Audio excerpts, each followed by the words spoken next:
പേരൻറ്റിൻ്റെ porn video addiction കുട്ടികളെ എങ്ങനെ ബാധിക്കും? റീസെൻ്റ്ലി നമുക്ക് വന്നൊരു കേസാണ്. 10 വയസ്സിൽ താഴെയുള്ള ഒരു കുട്ടി പേരൻറ്റ് കണ്ടുവച്ചിരുന്ന പോൺ വീഡിയോസിൻ്റെ ബാക്കി കാണാൻ ഇടയാകുകയും പിന്നീട് പേരൻറ്റ് കാണാതെ ഇത് പലതവണ കാണാനായിട്ട് ശ്രമിക്കുകയും പല പിക്ചേഴ്സും വീഡിയോസും ഒക്കെ കാണുകയും ഇതിലൂടെ ഒരു അഡിക്ഷൻ സംഭവിക്കുകയും ചെയ്തു. ഈ കാണുന്നതെല്ലാം തെറ്റാണെന്ന് കുട്ടിക്ക് നല്ല ബോധ്യം ഉണ്ടാവുകയും ഇത് പേരൻറ്റിനോട് പറയണോ വേണ്ടായോ ഇതെല്ലാം ഉള്ളിൽ വെക്കുകയും മാനസികമായ ഒരുപാട് ബുദ്ധിമുട്ടുകൾ ആ കുഞ്ഞ് അനുഭവിക്കുകയും ചെയ്തു.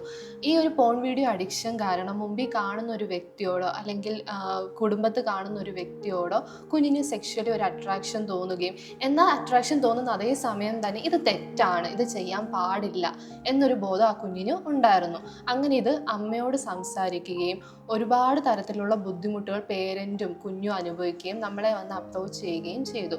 ഈ ഒരു പോൺ അഡിക്ഷൻ ഓവർകം ചെയ്യാനായിട്ട് കുട്ടിക്ക് തെറാപ്പീസ് പ്രൊവൈഡ് ചെയ്യുകയും ഈ ഒരു സിറ്റുവേഷൻ എങ്ങനെ ഹാൻഡിൽ ചെയ്യണമെന്ന് പേരൻസിന് ഗൈഡ് ലൈൻസ് കൊടുക്കുകയും ചെയ്തു. ഒരു ഓപ്പൺ എൻവയോൺമെൻറ്റ് ക്രിയേറ്റ് ചെയ്യുകയും ഇതിലൂടെ ആ കുട്ടി ഒരുപാട് ഫ്രീ ആയി എല്ലാവരോടും ഇടപെടുകയും ഒരു ഹാപ്പി ആയിട്ടിരിക്കുന്നതും നമുക്ക് കാണാനായിട്ട് സാധിച്ചിട്ടുണ്ട്. ഇതിലൂടെ നമുക്ക് മനസ്സിലാക്കാം പേരൻസിൻ്റെ പോൺ വീഡിയോ അഡിക്ഷൻ കുട്ടികളെ എത്രത്തോളം ഇൻഫ്ലുവൻസ് ചെയ്യുന്നുണ്ടെന്ന്.